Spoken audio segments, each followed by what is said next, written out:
Hello students. तो जैसा कि आप सभी को पता है हमारा फोर्थ लेसन चला हुआ था। तो आज इसके अंदर हम क्या करेंगे भाई? Properties of ethanoic acid.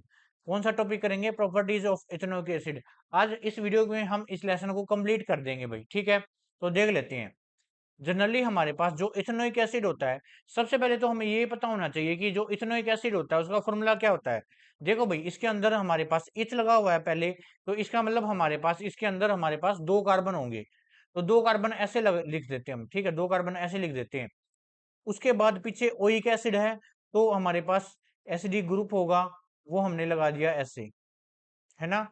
और बाद में हम कार्बन के क्या कर देंगे भाई? बॉन्ड पूरे कर देंगे। ये हमारे पास क्या बन गया? ये हमारे पास किसका फॉर्मूला बन गया? Ethanoic acid. यानी क्या बन गया भाई हमारे पास? CH3COOH। तो ये किसका फॉर्मूला हमारे पास? इथेनोइक एसिड का। इसका जो कॉमन नेम है हमारे पास, उसको हम एसिडिक एसिड भी कहते हैं। क्या कहते हैं? Acidic acid. And belong to the groups of acid are called carboxylic acid.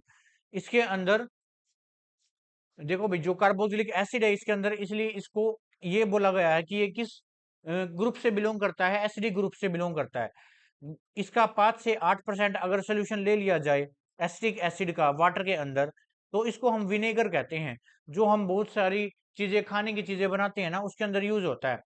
For example, मेरे पास ये कोई भी एक बीकर है, मेरे पास कोई भी एक बीकर है।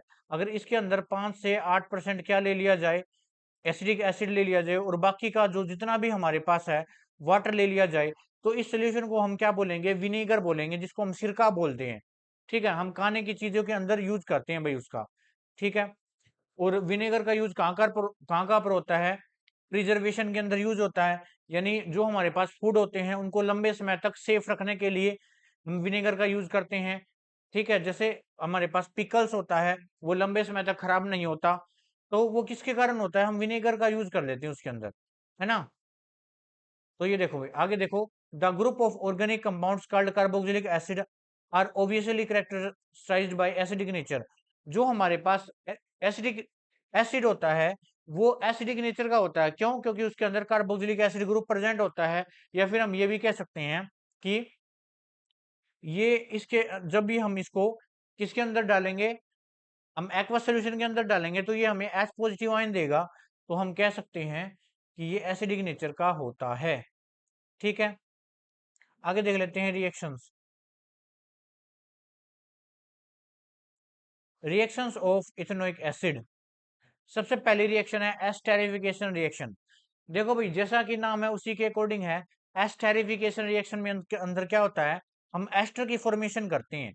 अब एस्टर क्या होते हैं? आपको याद रखने हैं, बिल्कुल आपको अच्छे से याद कर लेना है कि हमारे पास ये ग्रुप होता है ना, RC डबल बॉन्ड OR। ये कौन सा ग्रुप होता है? ये एस्टर ग्रुप होता है। यानी RCOOR, ये एस्टर ग्रुप होता है। ठीक है? एस्टेरिफिकेशन रिएक्शन में हम क्या करेंगे? एस्टर की फॉर्मेशन करते हैं। किसकी फॉर्मेशन करते हैं भाई? एस्टर की फॉर्मेशन करते हैं। ये हमारे पास एस्टेरिफिकेशन रिएक्शन है। कैसे? सबसे पहले देखो, एसिटिक एसिड है, यानी इथेनोइक एसिड है, इसकी रिएक्शन अल्कोहल के साथ करते हैं, तो हमारे पास क्या बन जाता है? एस्टर बन जाता है, और साइड प्रोडक्ट H2O बाहर निकल जाता है। अब ये कैसे बना होगा, वो मैं आपको बता देता हूँ। सबसे पहले क्या हुआ होगा? हमने यहाँ पर एसिटिक एसिड लिया होगा, डबल बॉन्ड OH।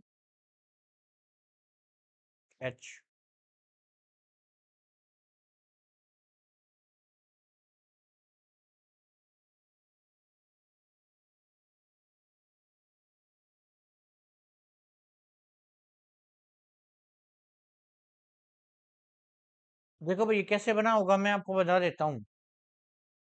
सबसे पहले हमारे पास ये है C डबल बॉन्ड OH। यहाँ पर हमारे पास CH3 है, प्लस में यहाँ पर हमारे पास अल्कोहल है, ऐसे होगा OH। तो इसका OH और इसका H बनाकर H2O बाहर चले जाएंगे, और ये यहाँ से उल्टी साइड होकर ऐसे जुड़ जाएगा यहाँ पर। देखो कैसे? यहाँ पर मेरे पास देखो क्या था? OH था, और यहाँ पर हमने क्या ले रखा था? अल्कोहल ले रखा था ऐसे,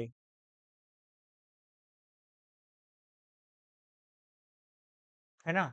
तो यहाँ पर देखो, यहाँ से H2O बाहर निकल जाएगा, और ये दोनों आपस में जुड़ जाएंगे तो हमारे पास एस्टर की फॉर्मेशन हो जाएगी। तो इस रिएक्शन को कहते हैं एस्टेरिफिकेशन रिएक्शन। ठीक है, अगर हम एस्टर की रिएक्शन किसी भी सोडियम हाइड्रोक्साइड के साथ करवा दे तो हमें क्या मिलता है, बताओ क्या मिलता है हमें? ये फैटी एसिड्स मिल जाते हैं। क्या मिलते हैं? फैटी एसिड्स मिलते हैं। किसके? सोडियम के फैटी एसिड्स मिलते हैं, जिन्हें बाद में हमने क्या नाम दिया था? जिन्हें बाद में हमने सोप नाम दे दिया था। क्या? Soap. Sodium salt of fatty acids, इनको क्या बोलते हैं? Sodium salt of fatty acids. आगे देख लेते हैं रिएक्शन विद द बेस। जब हम एसिडिक एसिड की रिएक्शन NaOH यानी बेस के साथ करवाते हैं तो हमें sodium salt of fatty acids मिलते हैं। How does ethnic acid react with carbonates and hydrocarbon carbonates? ठीक है, अब देखो आगे कार्बोनेट्स और हाइड्रोजन कार्बोनेट्स। कार्बोनेट्स क्या होते हैं? CO3 2 नेगेटिव, और हाइड्रोजन कार्बोनेट होते हैं HCO3 नेगेटिव। अब देखते हैं reaction with carbonate and hydrogen carbonate. देखो ये रिएक्शन बता रखी, जब भी हमारे पास क्या होगा, ये हमारे पास एसिडिक एसिड है, इसकी रिएक्शन कार्बोनेट्स के साथ करवाएंगे तो यहाँ पर हमारे पास क्या बन जाते हैं? साल्ट्स बन जाते हैं। ठीक है, और CO2 बाहर निकल जाती है। यहाँ पर भी देखो सोडियम के साल्ट्स बन गए। आगे हमारे पास टॉपिक आ जाता है सोप एंड डिटर्जेंट्स का। इंपॉर्टेंट टॉपिक है पेपर के लिए, देख लेते हैं इसके अंदर।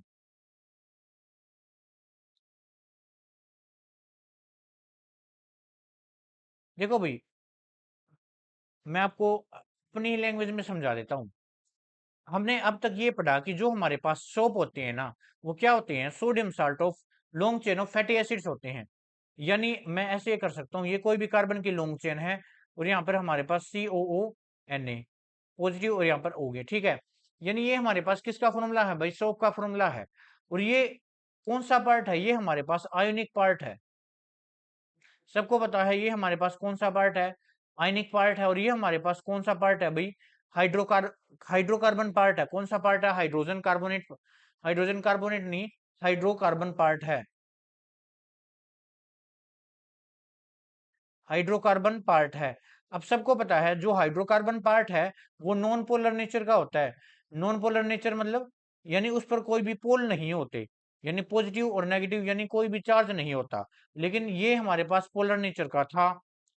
तो देखो एक चीज हमारे पास एक रूल होता है, लाइक डिजोल्व लाइक रूल। यानी जो हमारे पास पोलर चीजें होंगी वो पोलर के अंदर ही डिजोल्व होंगी, और जो हमारे पास नॉन पोलर चीजें होंगी वो नॉन पोलर चीजों के अंदर ही डिजोल्व होगा कोई भी चीज। अब जो हमारे पास वाटर है जैसे H2O है, ये पोलर होता है। अब H2O पोलर कैसे होता है? अब ध्यान से देखो, यानी इसके ऊपर चार्ज होता है, पोल होते हैं, इसलिए जो हमारे पास H2O है वो पोलर नेचर का होता है। देखो कैसे, ये हमारे मेरे पास क्या हो गया? ऑक्सीजन, यहाँ पर मेरे पास हाइड्रोजन, यहाँ पे मेरे पास हाइड्रोजन। इसके पास अपने दो लोन पेयर हैं। ठीक है, यहाँ पर पॉजिटिव चार्ज, यहाँ पर नेगेटिव चार्ज, यहाँ पर पॉजिटिव चार्ज, यहाँ पर नेगेटिव चार्ज। अब देखो पोल करेक्ट हो गए, तो ये हमारे पास पोलर नेचर का है। तो वाटर आपको याद रखना है, जो हमारे पास वाटर होता है, जो हमारे पास वाटर होता है वो पोलर नेचर का होता है। यानी ऐसी कोई भी चीज होगी जो पोलर नेचर की होगी वो वाटर के अंदर डिजोल्व हो जाएगी, अदरवाइज डिजोल्व नहीं होगी।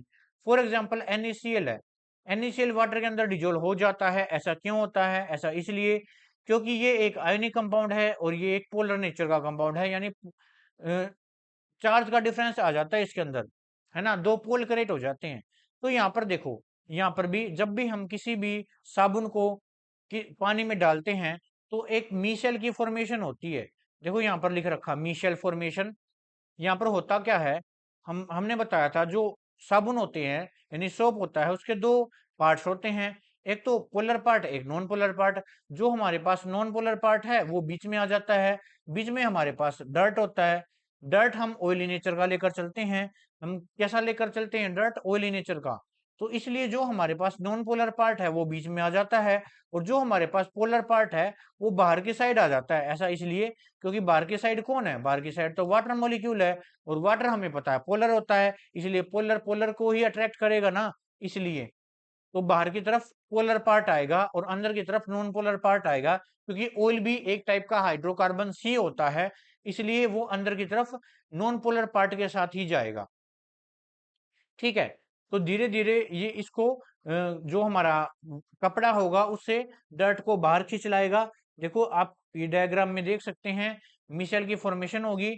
अब जो भी हमारे पास बाहर वाला पार्ट होगा उसको हम हाइड्रोफिलिक इंड बोलते हैं, और जो भी हमारे पास नॉन पोलर या पार्ट यानी अंदर वाला पार्ट होगा उसको हम हाइड्रोफोबिक इंड बोलते हैं।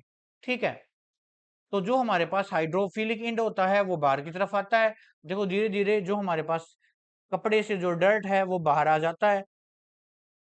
तो ये था भाई, देखो तो हमारा लेसन यहीं तक था, हमारा लेसन खत्म हो चुका है। तो अगली वीडियो के अंदर इसके इन टेक्स्ट के क्वेश्चन करेंगे और फिर टेक्सचुअल एक्सरसाइज के क्वेश्चन करेंगे। ऐसे हमारे पास ये लेसन पूरा हो जाएगा। ठीक है, तो मिलते हैं अगली वीडियो में, तब तक के लिए थैंक यू।